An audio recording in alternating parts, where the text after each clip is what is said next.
Good morning, good afternoon, and good evening, whenever you are listening to us. Be welcome to the second season, first chapter of LDLA Podcast. Yes, your favorite show.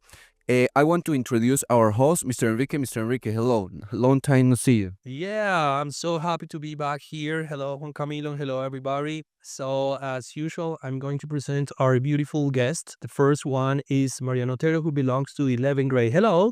Hello, everyone. Thank you for inviting me here. All right, thank you for being here. And on my right, I have Salome Guevara, who belongs to 10th grade. Hello, Salome. How are you? Hello, everybody. I'm good and I'm glad to be here. Okay.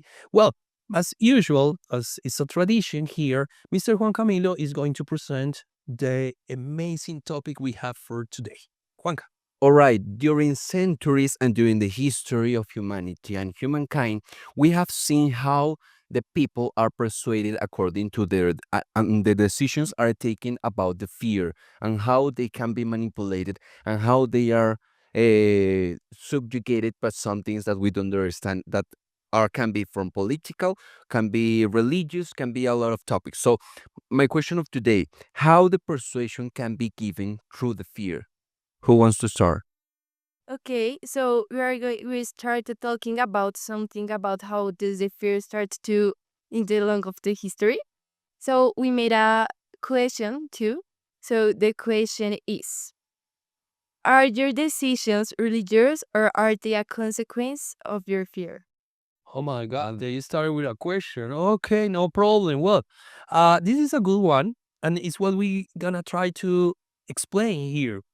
Probably, it's in my case, it's not exactly a strong fear, but probably it's the consequences of my act. All right, so probably my decisions have been taken due to the consequences that I consider probably happened.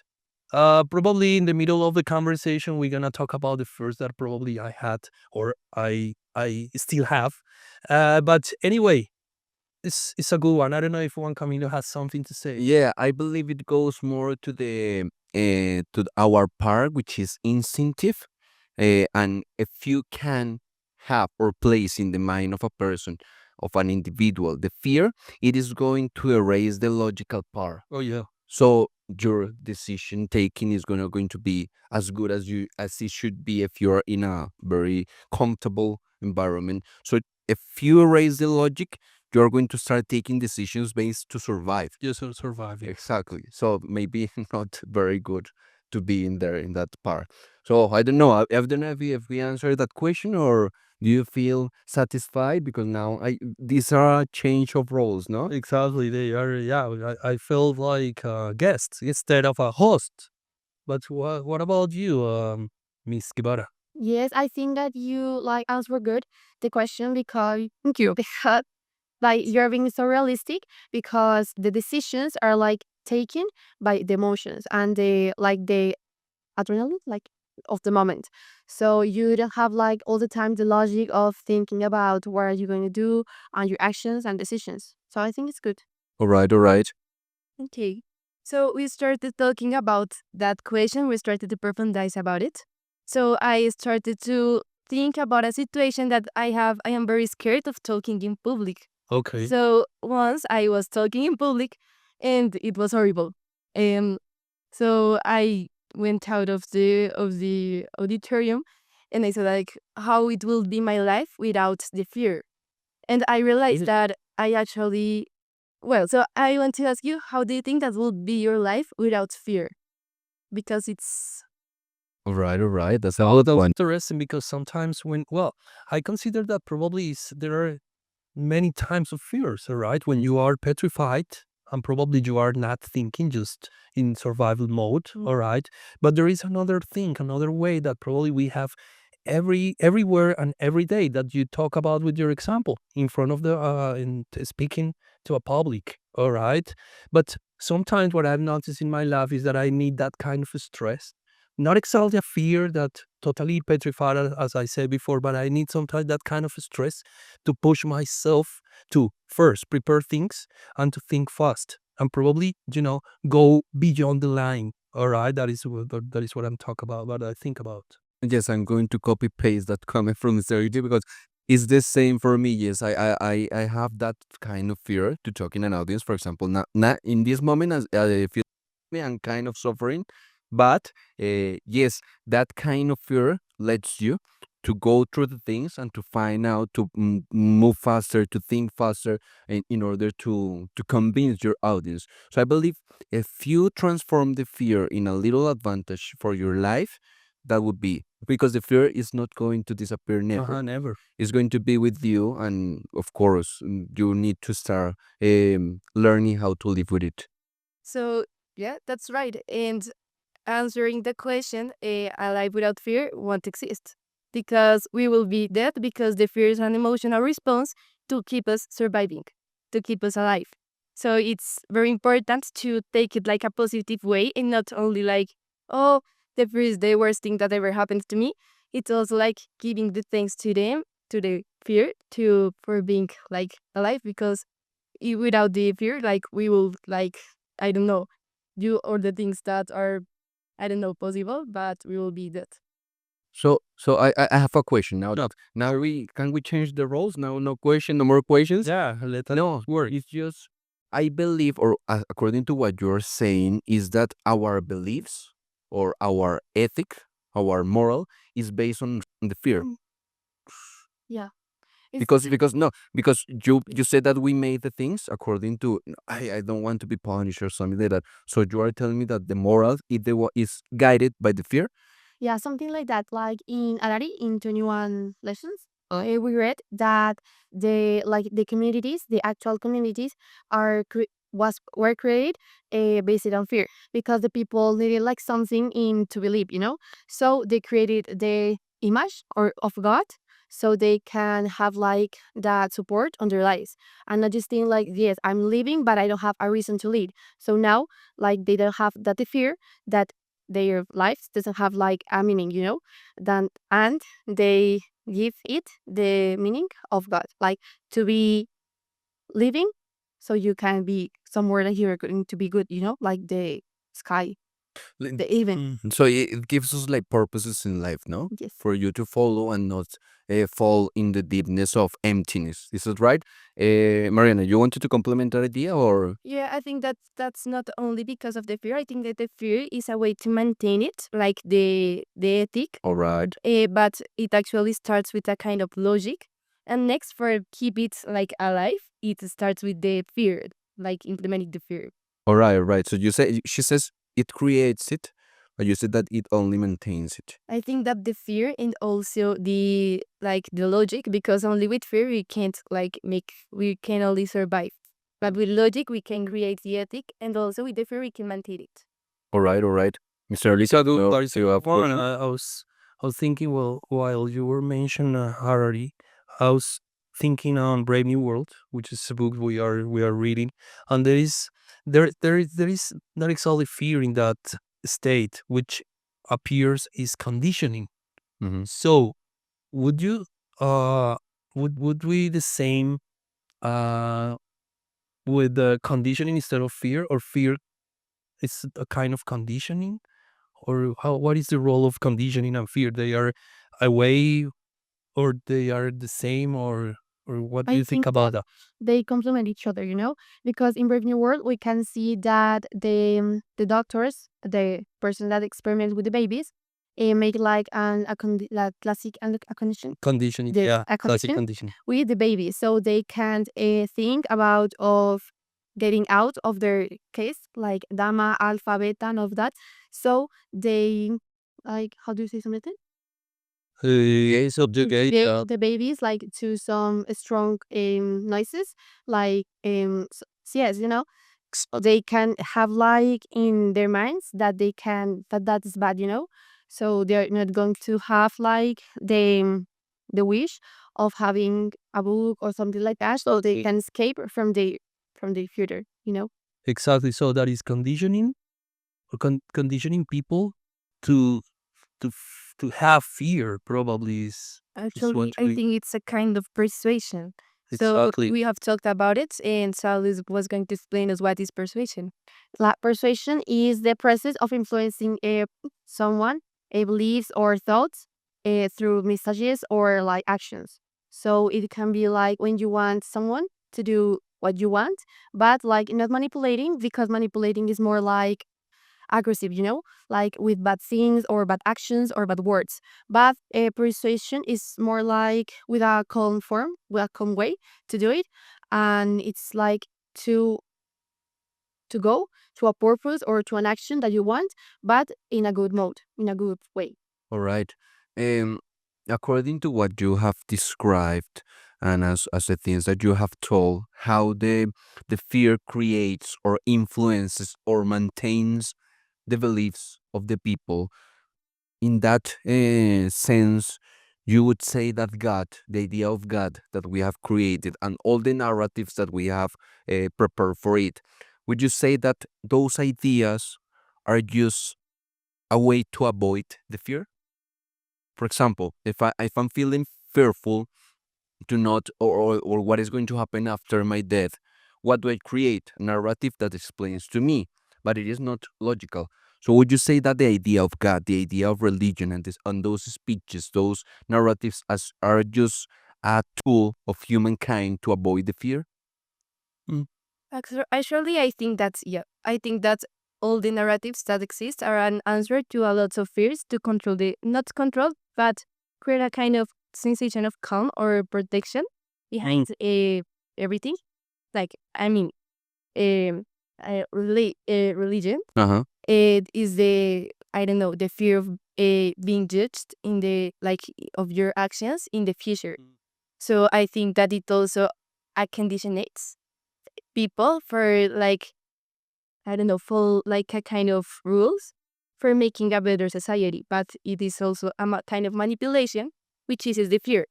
I, like we were talking, like, before of this, um the they say, like, I don't know, if you, I don't know, you kill, you are going to be judged in the future. So it's a kind of a conditionment for the people to, I don't know, to create a rule for people follow. Okay, well, that was interesting because definitely in a society exists rules. And when we don't follow the rules, well, we have some consequences. But what about the fear that probably a terrorist group, used to make people have a quick decision or something like that? I mean, how that definitely has a relation between fear and persuasion? What do you think about that? Um, I think that actually, like, start talking about the terrorism group start because of fear, because they are scared of not being like within the government they want to, or also there are lots of fears depending of every person. But of course, it starts by fear. It also is funny because it generates fear to all the population, but and that's when they like excite. How do I say? Got excited? No, like, mm, Exceed? like the society says, like, wants an answer for of the government. So the government creates like a narrative that it's that the police of the kind of should make people being like more Control. calm, like controlled. I think that it's like to complement the idea of Mariana. The terrorism is like it has the idea to like to press the government, So they start with a little action because obviously like a little like a small group of terrorism can go like to stop or to like finish a government, or like an army. So they start with a little action, and that produces like the uncomfortable feeling of the people, no, like the society. So they press the government for our answer, and the government like actions, like make actions, but just guided by the emotions, like the not the logic and the rationalism of thinking about like the consequences or the causes or everything of that, and they just want to give like an answer to the people, so they stop like pressing on them. So yes. All right, all right. Um, it's important to see that you basically are saying that the governments uh, mm, try to get us in fear, but they disguise it in control and security. Like, hey, if I don't have fear, I am secure. I can control. Or I'm in control, but I am secure. How can we take that? Because I believe nowadays we don't have those conflicts that are coercitive, that are in hand to hand, but more about computers, cell phones, technology, Social media. the social media, for example, how those things cause fear in us if we don't have it. For example, I'm checking this right now, my social networks, but this causes fears in me. How that happened, how the government, the politicians, how the society has used the technology to create fear in us, and what are the consequences of it. Actually, I want to start with an example. Like, I don't know if you remember pandemics. It all started with videos of TikTok and also social media. You like, we all became crazy and start to produce a lot of panic. And you go like and search about it, and it all start with the government because we were talking about it, and it produces consumism. You see, and all of these like starts to all the people start to buy a lot of, I don't know, a paper or things like that. So I think that it's actually a kind of a strategy for produce like consumism and capitalism. Okay, so Very it's good. pretty much interesting because it's real life, okay? So there is like a political fear, all right? When a government, society, or even a company or a corporation is fear to persuade people, to have some kind of decisions. So do you have another example maybe or another kind of I comment about that? I think that it also can be like against the government because we can see that in social media, like everything you post is going viral, Hmm? and all the people is going to believe in that, They don't know if it is true or not, but if like an influencer likes it or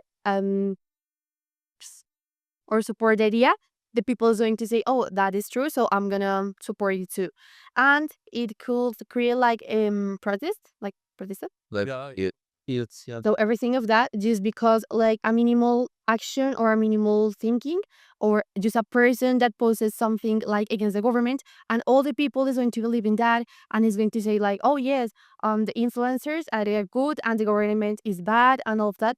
And also like, I think that that is like that doesn't have logic because like are just people that are just posting videos all the time against like people like doctors or something like that that have knowledge about the thing, about how is like the society and all that. And I think that it's like also the fear of getting rejected by just not thinking the same as the others. all right, all right. I wanted to ask you, according to what you have discussed, because it's important, but I believe most of the population have access to this information that we're having here. Like we know that we are under control, that they makes us sad or fearful to buy more things, as you were telling about the consumerism. But if we know that, why we don't stop it? Why that continues happening nowadays? For example, I believe fear is still one of the most important things in our lives. Why we don't stop It's it? like as I say, like nowadays the people have fear about like being excluded just not for like having the iPhone Pro Max or something like that. So it's like that fear of the rejecting of the reject of the society. So they just think that if they follow the like the this like all the modern ideas of the influencers like posters and something like that, they're going to be like the strange people of the freaks of the society, All right. so like the people they nowadays that doesn't have like that like for let's say like some influencer or something like that is like some strange people and the people like the society don't like that, so they exclude them, and that's why the people like everything likes the same because it's the moda they this The fashion. that's this. All right, Mariana. That it's also about conformism. People say like, okay, it's true, I know that, but I am comfortable here. I know that I am protected, and if I start to, I don't know, being disagree of this, it's a lot of work. And I think that I suppose that we all say like we have too much things to do right now, and we like we say later.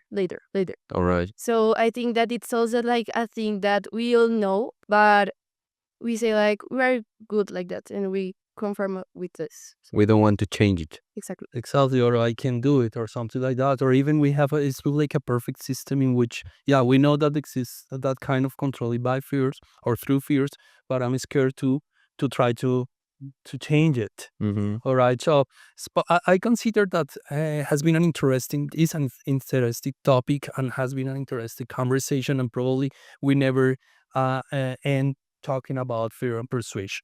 But we are just closing this episode. I'm really happy to be here again, and as usual, Mr. Juan Camilo has the last words. We're gonna close with a yes/no questions. All Oh right. my God. Get ready, please.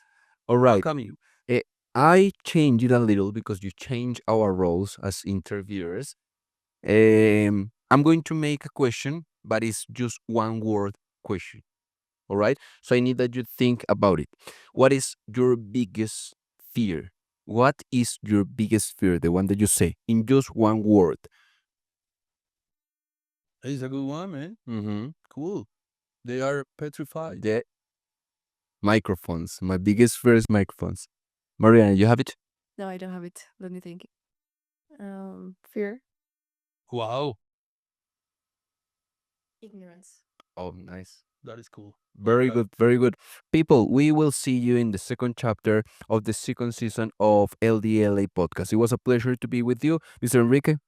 Thank you so much, Mr. Juan Camilo. Thank you, Salome. Thank you, Mariana. Has been a pleasure to be here. And please control your fear. Thank you so much.